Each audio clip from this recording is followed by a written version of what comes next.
Welcome to this week's Third Down Pulled. And this week we have a special guest. And I didn't realise how much you've pushed that bar in the UK card scene. So this is Harry, the CEO of London Card Show. So yeah, welcome. Thank you, mate. Thank you. Yes, long awaited to be on the new and upcoming podcast. So I've been excited to get on. We found some time between our busy schedules. Yeah, it's a mental time in it, and not that it's quieting down for you much. Flying off. Hell no. No, yeah, I'm off to FanFest 2 days, back there for a week. 6 days, back for 5 days, and out to Chicago, which I'll be seeing you there. Yeah, hopefully. I've got to get Chris through immigration yet. But once we get that, he's like, he just had most inappropriate comments at worst times. So I've just... There's always one. One. It's always Chris, I can say that much. But yeah, so part of the podcast is we want to sort of get the personalities of people out. Because I think people make the hobby. And I think from doing the shows and everything like that, we've met a lot of people, a lot of different things, a lot of different walks of life. And I think there's not many places where I used to fit Staley's 5 years ago. You were a banker 5 years ago. There's not much of a world where like we sort of get together and work and sort of that side of things. So just finding out sort of how you started, that sort of thing. So going back to Tolworth. Yes, God, what a mental time that was, eh? Well, I think the biggest change, and before I get into it, is like, as you've said, the transformation of the hobby from a hobby to a lot of business corporate aspect is the biggest change. But it all started as a hobby for me. It still is. You go back to COVID times when a lot of people got back into it. I'd always been into collecting, flipping stuff. And yeah, from that perspective, got back in during COVID, found some old baseball cards. I just got back into it. And I love YouTube. I do a lot of research on YouTube about everything, both work, financial aspect of things, everything, personal things. So, yeah, I just got back into it and saw that there was a lot of card shows in America. And as we all know, America is quite a long way ahead of us. So yeah, there's numerous card shows pretty regularly in America, and I took the leap. I said, right, what's going on? I was kind of bored of just selling and buying on Instagram and Facebook and eBay back then. So yeah, just originally booked somewhere, Chester World of Adventures, but Boris pushed lockdown back by another couple of weeks. So I had time to find a better place, and Tolworth Rec, which birthplace of the London Card Show. Yeah, I think we did the second one, but there wasn't many. I think there was one card show in Wolverhampton before I wanted, but there wasn't many kicking about, was there? So we were the first one, and then the week after was the Wolverhampton one, and then we did. Yeah, we made a decision to do it every 3 months. So the biggest growth probably would have been between that first and second one in terms of like percentages. The first one had 10 tables and 40 odd people come, which was amazing. I was over the moon with that.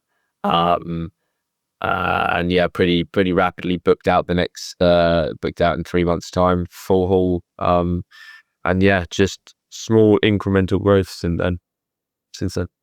Was it sort of a business decision? Obviously, from what I've read, you're quite entrepreneurial. Was it that side of it, or was it more of just because you wanted to get more of a communal feel? A little bit of both, to be honest. I saw a gap, like from an entrepreneurial point of view, there's like 3 obvious ways to kind of start and grow a business: is invent a product, develop a product, or fill a gap in the market. And I was very much doing the latter, filling that gap. So at the same time, as being able to want to set up myself, there was that gap from an operational card show point of view. So it was very much both. Because back then there was loads of breakers just doing the Donruss stuff. I can remember those blaster boxes. That's what everyone was doing. I still remember back in the day, Tiki, a good friend of mine, he was doing that regularly. And it was just a chance to actually meet the people which you'd been chatting online with for months and months and months. So it was nice. Like, it's similar to the shop. We do I think we started the shop for a similar sort of thing. We just wanted somewhere to go and talk cards. Mm-hmm. And I think it was that really. But the growth you've had since then, it's one thing to be the first to start one. And I think it takes, to be quite blunt, it takes a lot of balls to be the first because you're the one learning in the public eye. And I think with card shows and things like that, I think it isn't. It's completely front facing. Yeah, it's completely front facing. So it's incredible how you've grown it, and especially sort of the steps you're taking is mental. So fair play on that one. Yeah, thank you.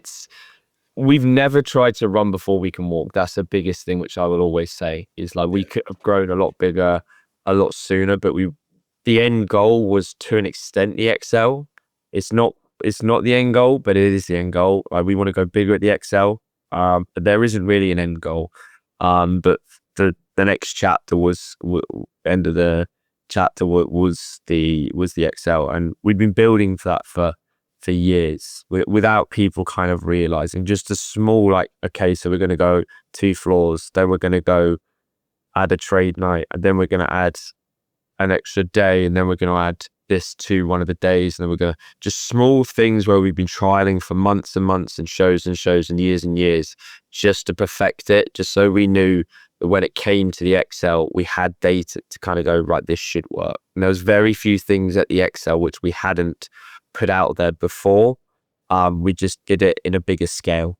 So yeah, massive credit to Katie, James and Lucy as well for that, for trusting the process with me. Yeah, I think it's one thing that always surprised me. When we obviously sponsoring the show, we come up and we'll go, oh, we want to try this, we want to try that.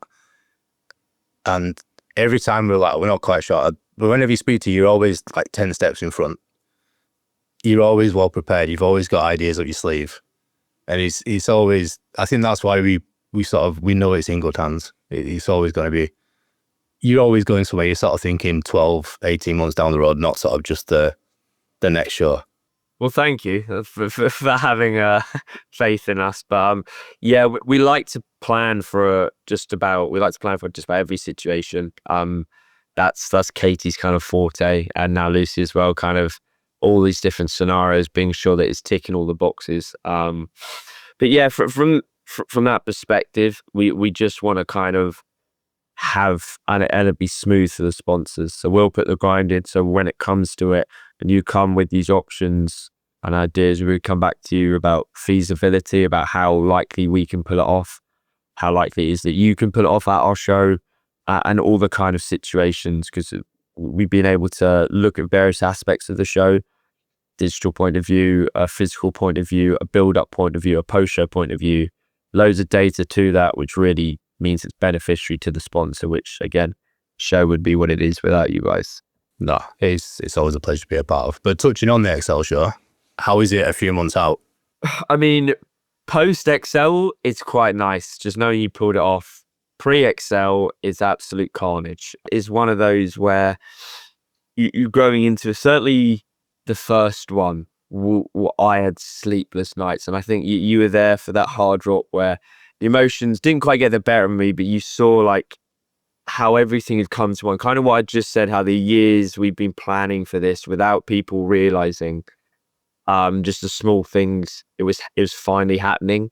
And it was a sense of relief, the fact that we were so close and we put so much time and effort in. It was a fact of the fear of the unknown. Like, we have no idea about what was going to happen. We had a good idea, but yeah, it came to fruition. And I can honestly say, I'm a pretty kind of like down to earth guy. It went better than we could have ever expected. Like, we were over the moon with it. The teething problems were pretty minor considering what we kind of expected.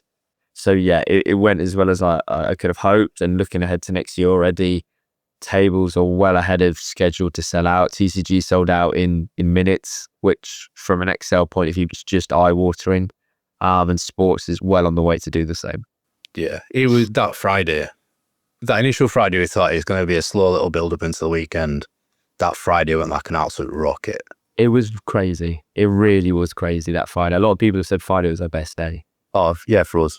Yeah, we were far and out just gone. I think a lot of the Americans were in for the Friday, so I think we did a lot of the biggest deals then. But it was, yeah, even people from the UK, the regulars, I think they're all so excited for it. They just came in and it went off. It was interesting because we'd sold more solo day tickets for the Friday because there weren't as many like weekend tickets available, obviously, for the Friday. And yeah, it was really interesting for us to see the amount of Americans which came over from a buying point of view. So like from a repacker, and both TCG and sport repackers were there. And yeah, that for me, I think, correct me if I'm wrong, is a sign to a good show when all the repackers are over trying to source out. If they're willing to cross the Atlantic, you're doing something right. oh, massively. We had a lot of people asking just for sealed wax. They were coming over just for wax and things like that. But I think, like I say, if you're getting the repackers in, I think that sort of helps get rid of a lot of the bigger cards. And then I think the liquidity just is so flowing then. Yeah. And if you're vending at a show and having a good day, you're going around and spending that money elsewhere. Of course you are. Absolutely. So do you have one memory from that show that sort of is your go-to? I'll give you three, and they're pretty similar. Number one is just getting there, just walking through that Thursday when I walked in, and the thing with the ExCeL is because of the volume of companies and shows, it goes up, it goes down very quickly. And I got there on the Thursday, and just the whole day, just seeing things come together, which we'd only seen blueprints of, and we'd only seen draw-ups of. And so just seeing the massive Hector being lifted into the air, seeing the VIP lounge being blown up, seeing all the booths, the tables getting put up, it was like, oh wow, we've done this. Second one was on the Sunday morning, like walking in, I made sure I wanted to do that by myself, not with Katie or James or Lucy, not with Emma, my girlfriend, not with my family. I just wanted to kind of take it in myself, just really take a deep breath. The whole time I was thinking about the Tolworth days, about the Sandown days. I just wanted that to be me time because I'm so grateful for everyone. And I let them know that when I got there, just in the final day. But that day, that morning in, I just wanted to was by myself, just taking it in, just like, where's a company that I've built, when the Katie's come in, the Jameses come in, the Lucy's come in. So that was quite a big one. And then on the Sunday evening, when it was done, I got really emotional. I did it. It was kind of like, we've done it. Like, this is something which now, like, London Card Show it's always, well, yeah, biggest in Europe. And now we've really, really made it the biggest in Europe, and the world is looking at this show going, oh, wow, Europe's now a heavyweight in the world in terms of card shows. So that was a big one when we finally called it off. And yeah, Katie, James, Lucy, and I all had a bit of a cuddle and got a bit emotional the fact we pulled it off. So yeah, kind of soppy ones, but at the same time, just a lot of happy people. Like, I was really, really blessed. The amount of people who came over and said, this is the best show we've ever had, and we've been to one in America. So from that perspective, if the vendors are happy and the attendees are happy and the sponsors are happy, we're always going to be happy. Yeah, you can't ask for much more. I mean, it must be just taking in the scale of what you've done. There's not many bigger, is there? There's nowhere else you can go from here. Like, within the actual building, obviously, but for venues and things like that, it doesn't get much bigger than that. Yeah, I think the scalability is something which, like I said, we've been looking at for years, and no one's really seen. It's like, oh yeah, they're just growing because they could go bigger, when actually we probably could have gone to the ExCeL and had 2-3 halls a year ago, but we wanted to do it properly at a bigger scale to jump up. So the scalability has always been something which we're thinking about from all aspects. But yeah, to take it in, I don't often do that. Even at Sandown, when we moved to Sandown, I don't do it all that often. But I made a conscious effort to on the Friday, on the Sunday, just because it was one of those things which I'll hopefully remember for the rest of my life. That I don't even know how to describe it. Just what a show. It was good fun to be a part of. It went very quickly there. That's one thing I will say. Yeah, I can imagine. I can't imagine, to be honest. But yeah, it was, to be a part of it was insane. So to be the person behind it, God knows. What were you expecting? I know you've briefly touched it, and I know On the third day, you kind of said, "We're just here trusting you lads." Yeah, to be honest, we had no idea. We've done shows before where we've gone in and we've been promised the world, and it's like you get there and it's never quite hit. And we've sort of, obviously with the step up in venue, the sponsorship went up in price, and we're not a huge company in that aspect, so we had to back a lot of money into doing it. Not only that, but we had a team of 10, 12 people coming down. An army. Yeah. So we had all that. So just when we were sat sort of down and we didn't know what to expect, we just sort of said we have to back your process. You've never let us down before with shows. So we sort of went, well, we'll go all in. Yeah. Set the team down. We did the content, the streaming, main stage, everything like that, and yeah, it paid off tenfold. It was perfect. We expected a lot of people, but we didn't know if there'd be buyers. If you got half the people, when you get people in a room as well, it's do they have the money to spend? Or window shoppers or yeah. So to get the right customers in, the right amount of customers in for a vendor perspective, there was enough room to do content. The guys could all go off and do the thing. It was, from our point, it couldn't have been much better, especially for a first one. Yeah, from an operations point of view, the first one, like I said, if you'd have offered us that, we'd have ripped your hand off. So we were over the moon with how it went for a first one. Did you pick anything up anywhere around? Oh, yeah, we did. From an operational point of view, we definitely did. I won't bore you with it, but just. I meant card wise.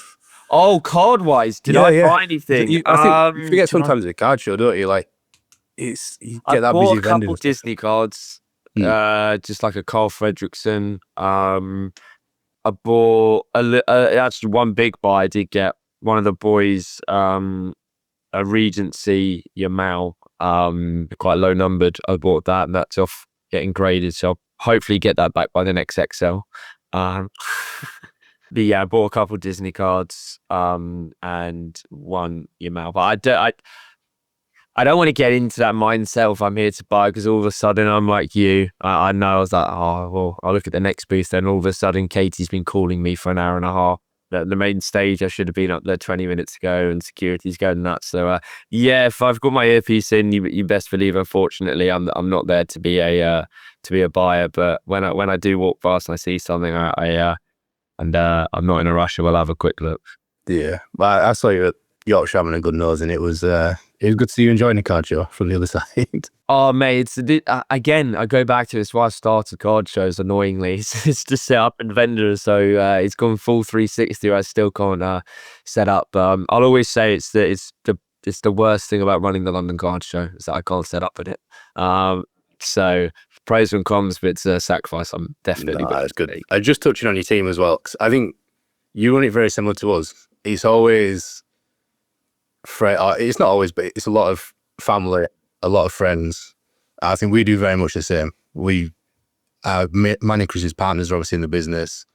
A lot of the people close by, we rely on them heavily to run it. We wouldn't have a business without them. And I think obviously you mentioned Katie, James, Lucy, that sort of thing. It seemed like that was the point where it pivoted a lot from being not a one-man show, but I know exactly where it is, from being changing from a show to an event. That's how I kind of. Yeah, it's not just the full-time people as well, and I'm sure you'll understand this. It's the people who for show weekends come down and help out, which are again family, friends, and that's ever so important to us. But it's Lucy Lowe was the first one which we hired externally, and that was a long process of not just seeing if she was the right person for the job, but seeing if she was the right person to click with Katie, James, and I, and she's exactly that. But yeah, going through it I was probably doing it myself full time for a year. So the show had probably been going about 18 months, 18 months to 2 years. And Katie came on board, and I really pushed the aspect of I want this to become a family event. I want this to turn from just card collectors to the next generation of card collectors, the last generation of card collectors, and getting back involved. So she did that unbelievably well, introduced like the Kids Zone and the retro gaming area, which are both massive hits. And You briefly mentioned it earlier, and I was going to say it, but being the first card show and the people who trial things, you see a lot of your experiments at other shows all of a sudden, which we don't mind at all. We don't mind at all. We find it quite flattering that all of a sudden you think, oh, there's a retro gaming area at this show, and oh, there's a kids zone, which is amazing. Because it's just pushing the hobby as a whole. And if more people are starting to get into it in other places, chances are they will swing by the London Card Show at some point, hopefully. But yeah, from that perspective, Katie came on board and transformed it. And then James came on board as well after helping kind of like in the background and just transformed the online digital aspect of things. Social media, all that kind of stuff. So a big tick from you. And then Lisa came on board kind of in the build up to the ExCeL. I was almost like to be shadowing Katie. So when Katie's gone on maternity leave, to fill those shoes to the best of our ability, as well as kind of bring a different set of eyes and a different kind of point of view on things. So it's working very well. And yeah, just as we get comfortable, we decide to say, let's put more events on. So yeah. Obviously, mentioned the TCG and the Sports Fest. Yes, shows as well. What's thinking behind them? We're excited for them. We are excited. I think it's almost going back to our roots of the days at downstairs Sandown, one-day events. There's room for them to grow into more than that. They'll never be the 3-day events which we see at the main events at Sandown and the ExCeL, but there are certainly things which just add a different kind of perspective to the show, a different aspect, a real focus on these things. The TCG aspect is, if you've got a reputation, it's good, and you can certainly do well with the TCG aspect. The sports aspect, there's a lot of room for it still to grow in the UK. But yeah, I'm excited for them. It's it's a good opportunity to increase quantity of shows, and we're now at the stage where it's not going to decrease the quality of any of them, which we're really happy with. Yeah, I think it is mental how much we always see the calendar getting busier and busier, and you think it's going to affect the quality of shows. People are traveling from up and down the country when it's not. It's all, there's a lot more of the hobby more locally than we expect, I think. Yeah, I think you said it well there. I think you don't have to have these shows which are massive, which need people from all over the country to come to. Don't get me wrong, there's a hell of a lot of shows in the UK now. Some of them are far more popular than others, and there's room for all of them to grow.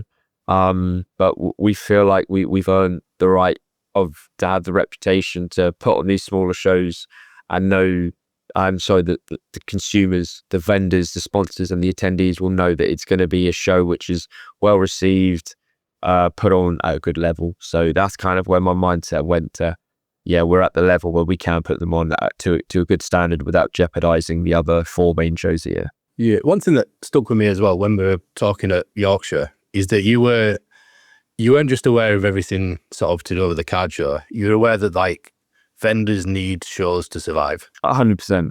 And I never quite thought of it like that. There's obviously a lot of people that just do it show to show to show that don't really do much online, or they do a little bits, but the main income is shows. And that sort of flipped my mentality a lot of how I thought of shows. No, you're bang on. It is one of those where a lot of these vendors, their weekends are their full-time job, and then during the week they're trying to work out where they're getting more stock. They're trying to work out what stock to get. It's a lot of research, and there's not a whole load of them for sports, where there is an increasing amount of sports vendors who are full-time. TCG, I think there is just about enough shows for that for them, for the local perspective. But that's why we thought we definitely had one more sport. It's not till June next year, so we've got plenty of time to work out who's going to come, who's going to be there, all this kind of stuff. People can get their tickets. But from that perspective, you're bang on. It's a different mindset. Yeah, just keeping on shows, but switching it slightly onto the creators side.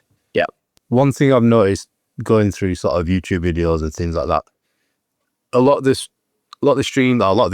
content from shows you sponsor as the Yes. card show, and there's a lot of ambassadorships and things like that. And I don't think it's from who you'd expect either. I think it's people that you try to give a chance to. I might be speaking out of turn, but No, you're bang on. people you're trying to build up there. And I think when you look, some last year was the first time I went to the National, and seeing everyone being a content creator and how much they were given, how many opportunities there were there for them to do and things like that. It was eye-opening to see that, and then come back and then obviously noticing the little sort of almost web you're putting out to help them with. It was a cool little thing. I was going to ask, is that purely sort of a business decision, or is that It's not. It really isn't. I like the people who support the show without us backing them and who have time for us. And obviously, there's the show benefits from supporting some of these people, these YouTubers who are well established now, but they weren't well established when maybe we first started working with them. Saw the opportunity of growth from quite a long way out for these YouTubers to not just help them. So for a while we've been offering, and to a handful of not just close friends, but they're now close friends. At the time they weren't. Just if you're going to do a YouTube video, we can help you out with the cost of the table, or we can add an ambassador pass. And now with the show's increase of like awareness, we have to be a little bit more picky, unfortunately, just because more established YouTubers who are wanting to be a part of the show, and we listen to that. But at the same time, we don't forget the people who have been coming to the show for years, who have been supporting us, who are putting good content out regularly, from a just a generically organic and really authentic point of view. And it's really nice to see, and that's the kind of people which we want to support to a level. Like if you've got like 20 followers and you're putting out amazing videos, it's a bit of a push. But if you're really putting out regular stuff, we'll always certainly consider it. We're not just gonna push anyone away.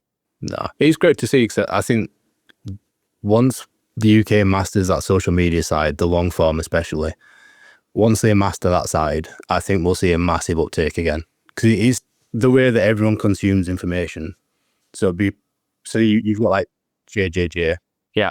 I constantly have his videos on after London, watching them. They're always in the background, and then it always rolls on to something similar. So you're constantly watching new people. So I think the more content out there and stuff like that, it's spot on, really. It's research as well. If people are watching these videos correctly, is research. You can use it, what they buying, what they selling, how they selling it. These guys haven't made it here by accident. Joe's a prime example. Dan is from a different point of view. He's a little bit more content focused, but he's still doing very, very well in the content and in the buying and selling perspective. Joe, I think, is really impressive. You got Jeeves, who's again doing a range of aspects, focusing more on the lower end family feel, which again has its place in the hobby. And I think that's the beauty of the content creators which we're working with. We're trying to tick all the boxes and work out who's doing it from this perspective, who's doing pushing content from that perspective, and yeah, trying to work all year round with all these YouTubers is a lot to handle, because not all of them are the most organized, but it's good fun. No, there's obviously your own content as well. I mean, I wouldn't call it content. When I can have the, again, organization and the time, I love doing content. I really do. I'm hoping to get some stuff. But hopefully me saying this will actually mean I've got to do it now. But some good content for Fanatics Fest, both during the show and long form. So I do love it. If I had more time, I would work out a schedule to kind of do it more consistently, because I do love the idea of Mondays this video, Wednesdays this video, and I think the YouTubers who do that are the ones who really, really have the opportunity to grow. That kind of mindset, I've got in from a day of work, it's Wednesday, their videos go live at 6, I watch that for dinner. Just that kind of routine. So and I think you've seen it with streamers. That's where you can definitely take it, where people just know, right, third down, they're going to be live at 6 p.m. on eBay Live. Like, and just tune in. If you just look, it's 6 p.m., they're going live. And that's the consistency. And people love that kind of structure. If you can do that from streaming, if you can do that from content, you're onto a winner. Yeah, it's one thing we're sort of doubling down on at the minute. We've got your mate Gracie. She's coming on as a, I forgot what What a girl! What a girl, by the way. Keeps on the toes, I can tell you that much. But yeah, she's going to be in charge of socials in a little bit, which is terrifying. But we've got a full-time video editor now, podcast editor, all that sort of thing lined up. So I think we're at a similar thing where I think it's going to be the future of it. So yeah. You guys have almost set the precedent for that all round. From a content point of view, you're starting to do every show. You're like, oh, Third Down had some content coming out. Like they just know. And from the streaming point of view, and I'm sure from short and long term, or long form, it's going to be that aspect. And again, it's credit to you transformed from making some stands to having a store to being content to being streamers. So yeah, it's a massive credit to you guys. It's good. It's just hard work, isn't it? Like I hate the editing. The editing is the bit which I've probably got hours of content just ready to go. I just need to edit it, and I'm like, oh. No, we took on this editor, and I don't think the poor woman was knowing what she was getting. Here's a Google Drive full of like 4 terabytes of videos. Enjoy. Yeah, pretty much. But no, it's the long form. I think the long form is the key. Once you unlock that, then definitely you're flying. But mentioning going over to the National Fanatics Fest, things like that, I'd say you're a seasoned vet of that sort. So, I did turn 29 yesterday, so people are starting to call me a veteran, which I wasn't too happy with. All these young guns getting into the hobby. Yeah, I've certainly seen my American show. Yeah. Well, happy birthday, first of all. Yes. Well, yes. Thank you. Have you got any tips?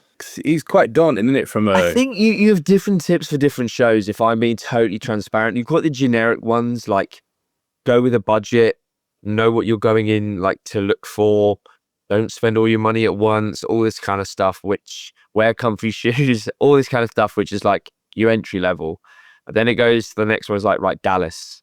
Dallas is quite a good soccer show because it's near to Mexico. You get a lot of them coming up. There's a lot of sports teams in America, so you do get that good variation. On Fanatics Fest, you've got the slightly higher end and the lower end. It's weird because Fanatics Fest, different days often have different things from a vendor point of view. I'm setting up as a vendor first time. And again, you can see that the research I've done looking at previous years' videos is very much like, right, on this day, the Friday, is when the whales are going to come in, like the repackers. They're going to want to get the stuff and get it quickly, so get your higher end stuff out. Then maybe the Saturday, bring out the lower end, the flick throughs, the $20 to $50 autos, because that's when the families and the kids are coming through. And then the Sunday, get the higher end stuff back out, because that's when the other vendors, they're probably going to walk around and you can get some trade deals, all this kind of stuff. So yeah, Fanatics Fest will be a lot of fun. It's a festival. It's not a show. It's a festival. It's not carnage. But the National is just, there's nothing like it. There's nothing like it. I love walking around just because if you did set up, there's no chance you're seeing all of the show because it's a village. It's a town. It's that big. But you've got all the silver packs where you buy the boxes, you get silver pack from Tops. You've got the different areas of the vintage, the modern. You've got the massive activations. And from my point of view, that's a huge part of it. People often say, oh, Harry's out the National. No, I'm there for work above all. I need to speak with whatnot, whether they can incorporate some of what they've got. So go to Fanatics and see, right, this aspect, it's cool to get it over. Go to Goldin, speak to Goldin, PSA, all the people who come over to our show and see how they found the show, how they can compare it to the National. Because I like to think, certainly the ExCeL, and maybe this is where you come in, the comparability of the two is there. So yeah, just speaking to a lot of the clients, the vendors, the sponsors, the influencers, while over those. Yeah, it's when we walked in, we were a bit like, I don't think we looked at a map properly beforehand. So we walked in expecting it to be like just go on as far as the eye can see, but you sort of go in, you turn right, and then like it just goes, and then you turn. yeah, and then you're trying to find stuff, and it's like not a chance. But it was. I don't think I've ever seen so much money in one room. Like, it was, I think that's what astonished me most. Like, talking to someone about like an old baseball card and it was like 6 figures. Yeah. And then lift it up and have 2 more underneath it. It's just stacked in top loaders. And then they sat in front of a safe and it's just like, and over here, they'd never budge, would they? But over over there, like they're constantly in and out. It's a liquid market. It is. And that's why, and the UK's starting to get there. It definitely is starting to get there. It's not there yet, but the liquidity that some vendors would rather take 90% for a card than be sat on there for another 2 shows, or take 85% for a card they've been sat on for a couple months and just put that back in. Whereas in the UK, we're still a little bit stubborn. Yeah. I think it's compared to, you've got sort of like say Cardino, stuff like that, bringing some real big cards over. Yeah. I don't think before 6 months ago, even that sort of short thing, you wouldn't see that sort of card anywhere near the UK. No. So I think sort of that sort of scale coming in, like I said, a lot of bigger stuff now. You're seeing 4 or 5 figure deals being done quite more often than not. So, but just going back to sort of the national and things like that, you've obviously brought over, talking about first again, you were the first to bring over like PSA and the bigger companies like that. Goldin, Yeah, that sort of thing. How do you go about that? Because it must be a hard sell, especially sort of back in a few years ago. It's a very hard sell. It was one of those where you plant the seed and just hope it grows. Yeah. You've got to have, it's one of those where you mentioned earlier, you can promise the world, but these companies aren't mugs. They kind of know that if you promise them the world and you don't fill it once, then that's, you buried your hatchet. They're not going to do that again. So from that perspective, you've got to have the data, existing data, not projected data, to match that of what you're saying. And we were doing that pretty regularly. It was shown in the growth, and certainly PSA kind of got involved from a background point of view, just built and built and built until they said, right, yeah, we want to come and we want to set up and we want to accept submissions. And the same with Goldin. Goldin is a big one because from the perspective of attendees, they're looking more at what's at the show instead of who's at the show to an extent. Obviously who's at the show is important to them, but they're just taking consignments at shows. If you've got all the money in the world, they don't really care unless you've got cool stuff. Certainly from a consignment point of view, when it comes to the auctions, and they'll certainly care if you've got a lot of money. So from that perspective, they're always happy that the amount they take in is pretty eye-watering. We talk about 6 figures. That's, if they were to get the low end of the 6 figures, they'd be pretty disappointed for a London show. So from that perspective, there's a lot of growth from the hiring companies, which a lot of them, we're fortunate enough they came to us, but it certainly wasn't without planting the seed, just introducing ourselves as a national, for example, and then all of a sudden that grew and grew and grew to a conversation, and then a call, and then we're keen to get involved. Yeah, it must be like I watched the video yesterday talking about when you first got the message from Tops. It must be a lot of feeling like that where you're sort of messaging Goldin or you're talking to them, and one thing can put them off pretty easy, can't they? So it's very delicately. You've got to play all your cards right from the start. That's bang on. They're very, especially going abroad, they're very touchy about that. So yeah, from that perspective, it's where my team come in amazingly, and they're very good at what they do individually. James, and you'll see it's been sent it, that the information and the data packs after shows, just really in-depth kind of understanding of what happens at shows, the data to do with it. And they go a little bit further. You've got Katie from an operations point of view, who, when they bring ideas and say, look, we'd like this, we like that, her along with Lucy now can say how realistic it is to happen. And all the time I'm trying to make sure that everything along the way is being kept afloat, because if we're doing one of these companies, there's a chance we're doing it with 10 of these companies. So I'm kind of maintaining that relationship in person, flying all over the place, and then relaying that stuff back to Katie and James. Then as a team, we'll kind of collectively, hopefully, bring it to life. Yeah. And does that translate to sort of your content creators as well? Because you've got like Card Collector 2, Mojo, things like that, where you only really see them coming over to London Card Show. So is that similar? Because not only have they got sort of the business where they just won't come again, if they put a video out that sort of says the opposite. Oh, it could damage the card. Exactly.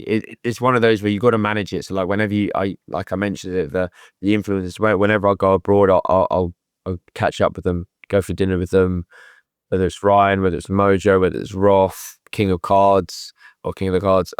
It's just maintaining that is really important. And if they say they can't make it, don't hold grudges. Life's too short. Because I know for a fact Ryan came over for it and he was over the moon. Kyle could make it for this one. So again, hopefully next ExCeL he's over. So maintaining the influencer point of contact is not as important as the sponsors, but it's still very important to make sure that they're happy, because as you say, the videos they put out are so important, so important. Oh, it's mental. We have them on the shop constantly. You just cycle through YouTube on those sort of guys. So for us to see, like, we run one of Mojo's, it's pretty unreal to see that side when you spend all your time watching it. Yeah. So it's pretty cool. Yeah, no, they're good guys as well. They are good guys. Yeah, I think you forget the guys as well. That you forget the people behind. Exactly. Yeah, I think that's where you do see it when you sit down for dinner. You do just see genuinely that they're just people with you put a camera in front of them, and yeah, they do big deals. Yeah, they do videos which get thousands, millions of views. But at the end of the day, they're just people with families, and it's really nice to see. Yeah, the guys are good at the job, aren't they? They're exactly nice guys as well. Exactly. Yeah, so, exactly. So just touching back on the sort of the national and we're talking about sort of like the growth and that size of thing. Yeah. Long term, do you think there's a scale where we can get to that size? Obviously, UK is a lot smaller, so depending on that size. But yeah, there is. It won't be anytime soon, because I don't think the UK is ready for it. Certainly from a perspective of sports, because we forget the national is just sports. So from that perspective, I do think there's a joint show down the line with and by joint, I mean a London card show with both TCG and Sport. It's on the cards. It's just a while off, because again, like I've said, I'm not going to do anything that I don't think the industry in the UK isn't ready for. So we're getting there, but we're not there yet. I think it's from both sides. Well, I don't think if you put on that side of show tomorrow, I don't think we'd be ready as a vendor. But that's the thing. It's not just from an attendee, from an event. It's whether the vendor is ready.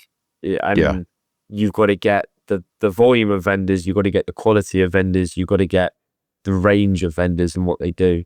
And that's, again, something which we articulately look at from a point of view. We don't just open it up. We'd really go down the niche. At the ExCeL, we have things like a women's area where it's just women's sports. We had like an NFL area, we had an F1. We put a lot of time and effort into working and making sure that a lot of the niches were there. So that was very well done as well. I think it's one thing that stood out when we were there. Sort of all the sports would sort of put out, and not only that, they were well advertised as well. We worked with them as well to kind of go, well, this is ready. If you want to advertise it, we'll push it from our point of view. We're not going to push everyone individually. Just from our perspective, we'll reshare stuff. We'll make sure that everyone's aware of it. But you've got to almost push it yourself. We're not going to be the people to provide you with the boat and then row the boat as well, if that makes sense. So we're happy to help wherever, push from all the range of perspectives that were there. Yeah, I think it was the closest to what felt like the national that we've experienced, sort of the scale of it. Not only that, there was a lot of space for people to walk around with and operate. It wasn't like sort of you want working tight. But yeah, it was not only that, but like I said, everyone showed out. I think you've got a lot of even the sports vendors we bring in, the high end as well as the low end. Yeah, it was a proper. Again, it was a show, but it was an experience as well. I think again, it had that range. It had the cool signings from both TCG and Sports. It had the bigger kid zone, had the VIP area. It had the corporate but not corporate area. I feel like that area was done really well, and we tried to work closely with the likes of yourself to make sure that the the sponsors weren't making it too suit and tie. It was still very approachable. It was very approachable from both perspectives, and that was the big thing. It was really important, the fact that, like yourselves, you had what you do just in a bigger and better way, but not too far-fetched from what your DNA is, and that's really important to us. Yeah, I think it was cool. Obviously, you got your Goldin and things like that. Like, Goldin sat down for an interview with us, which you wouldn't, if you'd have said that at the beginning of the weekend, it wasn't like we were sort of like, oh, Yeah. it'd be pie in the sky thing, but they were so hospitable as well as Tops and Massively. Fanatics, that sort of thing. Yeah, and it's So that was good to see. But yeah, I'm away clocking up an hour nearly, pretty much. So what's your plan going forward? Where do you see sort of the next 12 months? 12 months. I'd like the Sandown shows to remain as important and as good as they are. They're still, at the end of the day, the main Sandown shows. I mean, not the TCG and Sports Fest. But those to be still just running kind of our industry in the UK, just really just like pumping good shows out. The ExCeL to be bigger, hopefully better. We've set ourselves quite a high bar to better, but again, I've got the team to do it, so I'm certainly backing us. And the TCG fests and the sports fest to go well, just to be a staple point to go, right, this is something to build on. You can grow. We're not looking for them to be world beaters. We're not looking for them to be the best show ever and to be pushing the other shows we do. We just want them to be almost fillers, bridging that gap between really high-end, not high-end, but the big shows and just nothing between undercard shows. So yeah, just as I've always said, just small growth, nothing too crazy, but just that it's obvious, but it's not too obvious, if that makes sense. Yeah. No, the only thing I've asked of London Card Show is if you can just bring London up a bit, a couple of hours maybe. Sorry, mate. I'll something I might struggle getting Sandown to move their entire land, but I'll ask for you. Yeah, if you can, just that'll be handy. Of course. But I appreciate your time, mate. Thank Pleasure. you very much. And yeah, catch you next week. Soon. See you in the National.